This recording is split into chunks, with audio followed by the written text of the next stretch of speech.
రకాల ప్రజాసంఘాల నాయకులు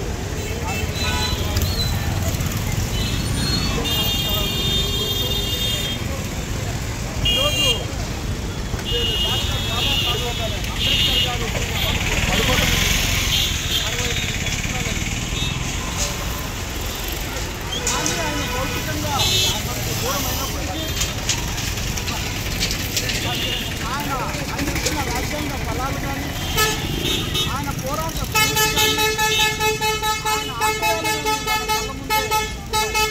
ఎందుకంటే ఈరోజు అత్యుత్తమమైన రాజ్యాంగాన్ని భారతదేశానికి అందించిన వ్యక్తి డాక్టర్ బాబాసాహెబ్ అంబేద్కర్ గారు భారతదేశానికి జీవన జ్యోతి ఆశ జ్యోతి అని కూడా నేను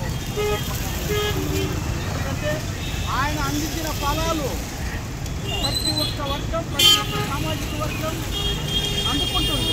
కానీ ఫలాలకు అందుకునేకి వేల సంఖ్యలో లక్ష సంఖ్యలో వస్తారు. కానీ ఆయన జయంతి కానీ ఆయన వర్ధంతులు కానీ చేయడానికి ఇష్టపడరు చాలామంది సామాజిక వర్గాలు కొన్ని వర్గాలు. ఎందుకంటే ఆయన ఫలాలు మొత్తం కావాలా, ఎందుకంటే ఆర్థికంగా స్థిరపడడానికి వాళ్ళ కుటుంబాన్ని పోషించుకోవడానికి ఇవన్నీ కావాలా.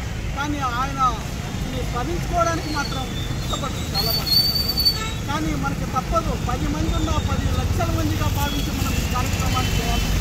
ఎందుకంటే మనము ఆయన వారసుడు, మన తాత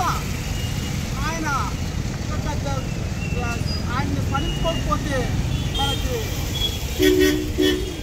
భారతదేశంలో మనుగడ లేదు. ఎందుకంటే ఆయన భారతదేశ రాజ్యాంగాన్ని అందించిన వ్యక్తి. అటువంటి వ్యక్తిని మనము ఖచ్చితంగా స్మరించుకోవాల్సిందే, ఆయన మార్పులో నడవాల్సిందే. ఆయన ఆశయాలను కొనసాగించడం ఒక్కనే మనము ఈ కార్యక్రమం చిన్నదైనా పెద్దదైనా ప్రతి కార్యక్రమానికి హాజరయ్యే విధంగా చైతన్యవంతులు చేసే విధంగా చైతన్యం రాలేదు. ఎన్నో ఉద్యమాలు చేశాం, దళిత సంఘాల్లో చేశాం, వారికి రిజర్వేషన్ పోరాట సమితిలో చేశాం, ఎక్కడన్నా ఏదైనా సంఘటన జరిగితే చేశాం. కానీ మన వాళ్ళలో మాత్రం రాలే. ఎందుకంటే ఈ కార్యక్రమాలు అసలు వర్తంతి అనేది కూడా చాలా మంది నాయకులకు తెలియదు, నాయకత్వం వహించే వాళ్ళకి తెలియదు. కాబట్టి ప్రతి ఒక్కరు కూడా ఆయన మార్గంలో నడవాలనుకునే వాళ్ళు, ఆయన ఆశయాలను కొనసాగించాలనుకునే వాళ్ళు, పల్లెల్లో ఉన్న వారికి అంబేద్కర్ గారి గురించి చాలా తెలియజేసిన అవసరం ఉంది.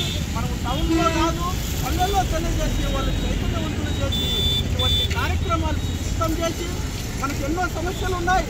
రాజ్యాంగం ఒక 10% మాత్రమే అమలు చేస్తున్నారు. రాజ్యాంగ ఫలాలు 10% మాత్రమే మనకు అందుతున్నాయి.